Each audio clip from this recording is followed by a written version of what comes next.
નમસ્કાર મિત્રો, વિડીયોમાં તમારું સ્વાગત છે। જી હા મિત્રો, અત્યારે હાલ મોટા ને મહત્વના સમાચાર સામે આવી રહ્યા છે। તો મિત્રો, સમાચારમાં વાત કરીએ તો હાલ શિયાળામાં ગરમ ચા પીતા લોકો માટે ખૂબ જ દુઃખદ સમાચાર સામે આવ્યા છે।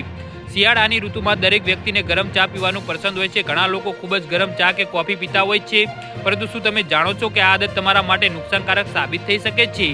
જી હા મિત્રો, નિષ્ણાતો કહે છે કે દરરોજ વધુ પડતી ગરમ ચા કે કોફી પીવાથી મોં અને અન્નનળીના કેન્સર થઈ શકે છે। નિષ્ણાતો કહે છે કે 65 ડિગ્રી સેલ્સિયસ અથવા તો 149 ડિગ્રી ફેરનહીટથી વધુ તાપમાન ધરાવતા ગરમ પીણાને સૌથી ખતરનાક માનવામાં આવે છે।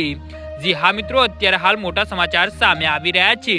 ગરમ પીણા ઉપરાંત ધૂમ્રપાન, આલ્કોહોલનું સેવન અને ખરાબ દાંત પણ મોઢા અને અન્નનળીના કેન્સરનું જોખમ વધારે છે। અન્નનળીનું કેન્સર શું છે? અન્નનળીનું કેન્સર અને અન્નનળીમાં થતું કેન્સર છે।